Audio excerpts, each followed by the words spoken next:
वैसे कभी कभी निर्णय लेना बहुत मुश्किल हो जाता है। कब किसी चीज़ को छोड़ देना, कब किसी चीज़ के लिए युद्ध करना, ये चयन करना, निर्णय करना मुश्किल हो जाता है। आपने भी अनुभव किया है। जैसे आप कहीं जा रहे हैं रेलगाड़ी में, किसी ने आपको कुछ भला बुरा कह दिया अचानक, अब उसको उत्तर दें कि नहीं दें। उत्तर दे के उसी तरह से जवाब दें, उसने 2 शब्द सुनाए, हम 4 शब्द सुनाए, या फिर हम सोचें हम भक्त हैं, नहीं रहने दो, क्या करना चाहिए? तो इसलिए एक कहावत है, एक प्रार्थना है, कहावत नहीं, एक प्रार्थना है, किसी अन्य धर्म के लोगों ने की है, परंतु हमारे लिए भी ये एक श्रवणीय एक प्रार्थना है। इसमें प्रार्थना भक्त ये करता है कि हे भगवान,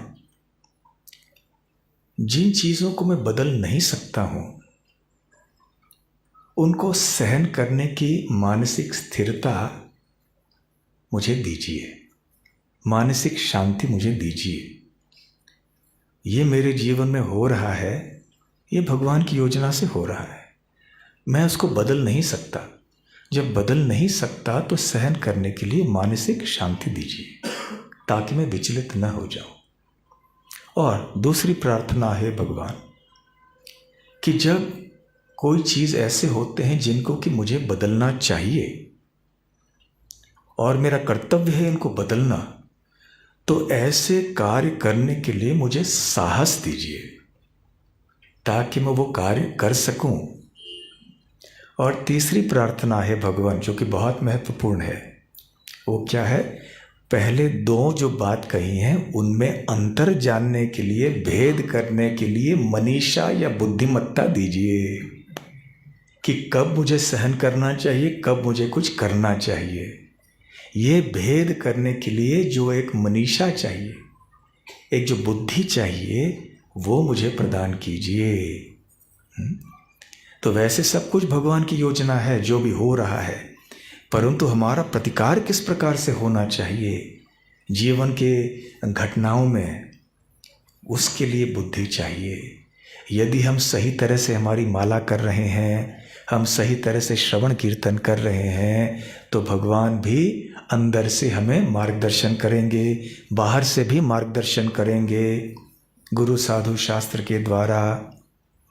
कौन सा श्लोक है भगवत गीता में जिसमें कि भगवान कहते हैं कि जो भक्त लगे हुए हैं उनकी सेवा में, वो अंदर से उनको वो मार्गदर्शन देते हैं?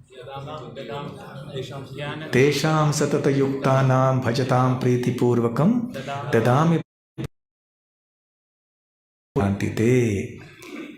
तेषां उनके लिए, किन के लिए? सतत युक्तानां, जो सतत युक्त हैं मेरी सेवा में, भजताम प्रीतिपूर्वकम, जो प्रीतिपूर्वक मेरा भजन कर रहे हैं, मेरी सेवा कर रहे हैं, को ये नमाम उपयांति ते, जिसके द्वारा वो मुझे प्राप्त कर सके, मेरे पास आ सके।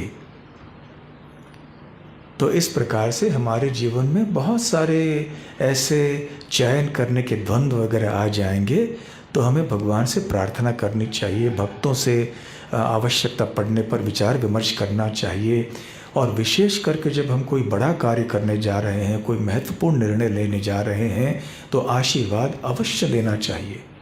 सबसे पहले तो ये निर्धारित करना चाहिए कि ये कार्य गुरु साधु शास्त्र के अनुसार है या नहीं, और है भी, फिर भी हमें आशीर्वाद भगवान और गुरुजनों का, भक्तों का लेना चाहिए। और जब चयन नहीं कर पा रहे हैं कि ये गुरु साधु शास्त्र के अनुसार है या नहीं, तब तो और भी आवश्यक है कि हम जिज्ञासा करें, विचार विमर्श करें। एक बार हुआ ये कि एक व्यक्ति थोड़ा आलसी था, तो उसने सोचा कि इतना परिश्रम क्यों करना चाहिए। तो उसने सोचा कि एक बगीचे में जाके मैं फल थोड़ा चोरी कर लूँ। तो जब पेड़ पे चढ़ा तो बगीचे के मालिक ने देखा कि कोई व्यक्ति आ रहा है, चोरी कर रहा है, तो उसने हल्ला मचाया, लाठी लेकर आया उधर। तो जल्दी से ये व्यक्ति पेड़ से उतर के भाग गया और भागा तो सीधे जंगल में गया। अब जंगल में जब गया तो सोच रहा था कि अब जंगल में कहाँ जाऊँ, अभी यहाँ तो जंगली जानवर वगैरह है। अचानक उसने वहाँ पर एक लोमड़ी को देखा। लोमड़ी जानते हैं ना, अंग्रेजी में फॉक्स कहते हैं, मराठीमध्ये काय बोलतात? हाँ, कोल्हा। कोल्हा। तो परंतु बेचारे इस लोमड़ी के दो भी पैर थे, दो पैर अपघात के कारण या किसी दुर्घटना के कारण उसको दो पैर में वो चल नहीं सकता था। तो अपने शरीर को इन दो पैरों को खींच खींच के वो बेचारा घसीट के ले जा रहा था ज़मीन के ऊपर। तो इस व्यक्ति ने सोचा, अरे बेचारा, ये बेचारी लोमड़ी अभी क्या करे, ये अपनी सुरक्षा भी नहीं कर सकती है और कैसे खा रही होगी, क्या कर रही होगी। तो अचानक क्या हुआ, उस समय एक सिंह आया। सिंह के मुख में मांस था, कहीं जानवर की हत्या कर ली होगी तो मांस मुंह में था। तो उसे देखकर सारे जानवर इधर उधर भाग गए, ये आदमी भी जल्दी से पेड़ के ऊपर चढ़ गया। लेकिन उसने क्या देखा, ये सिंह आया और उसने इस लोमड़ी को मांस दिया और वो चला गया। तो व्यक्ति देखने लगा, अरे ये क्या है, वैसे तो सिंह लोमड़ी को खाता है, परंतु आज उसने लोमड़ी को बचाया, उसको भोजन दिया और वो चला गया। सिंह का पेट भरा होगा, जो भी हुआ। तो फिर वो सोचने लगा कि देखो, भाग्य में जो लिखा है वो होना है, तो मेरी भी भाग्य में ऐसी आलसी रह के मुझे भोजन मिलना चाहिए। तो मैं भी थोड़ी दूर यहाँ जाऊँगा, रास्ते में बैठ जाऊँगा, कोई ना कोई आके मुझे भोजन देगा। तो फिर वो बैठा बैठा बैठा 5 घंटे, 6 घंटे, 10 घंटे, 1 दिन बीत गया, 1.5 दिन, पौने 2 दिन, 2 दिन बीत गए पूरे, कोई भोजन लेकर नहीं आया। अब उसको सहन नहीं हुआ तो वहाँ से चला गया। जब चला गया तो रास्ते में एक साधु मिले। साधु ने चेहरा देखकर कहा, भाई वत्स क्या हो गया, क्यों इतने निराश लग रहे हो। उसने बात बताई कि ऐसे ऐसे हुआ, तो मैंने सोचा कि लोमड़ी को जब भगवान ने दिया तो मुझे भी देंगे, तो मुझे इतना परिश्रम क्यों करना चाहिए। तो भगवान की योजना जब लोमड़ी के लिए भी है तो मेरे लिए भी अवश्य होगी। तो साधु ने कहा कि बस अवश्य तुम्हारे लिए भी भगवान की योजना है, पर तुम ये नहीं जानते हो कि भगवान की योजना तुम्हारे लिए लोमड़ी की जैसी है या सिंह के जैसे है। तो ये नहीं सोचो कि मैं लोमड़ी की तरह रहूँगा इसलिए आलसी हो जाऊँगा। दूसरे शब्दों में, भगवान की योजना हम सब के लिए है, जो हमारे प्रारब्ध में है वह वो हमें मिलेगा, हमारे साथ होगा। ये एक बहाना नहीं बनना चाहिए हमारे आलस्य के लिए। भगवान की योजना हमारे लिए नहीं है कि हम आलसी हो जाएं। भगवान की योजना ये है कि हम क्रियाशील हो जाएं भगवान की सेवा में। हाँ, यदि कोई शारीरिक कष्ट आ जाए, हम कुछ कार्य नहीं कर पाएं या ऐसी कोई विकट परिस्थिति आ जाए तो वो अलग बात है, परंतु जानबूझकर ये भगवान की योजना है, ये प्रारब्ध है इत्यादि, इनको बहाना हमारे आलस्य के लिए नहीं बनाना चाहिए।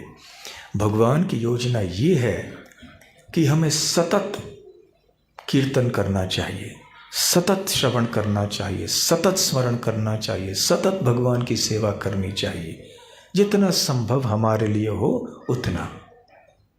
और ऐसे करके हम भक्ति में प्रगति कर सकते हैं। और जब हम श्रवण अधिक करेंगे तो हमें और गहराई से पता चलेगा कि भगवान की योजना मेरे लिए क्या है।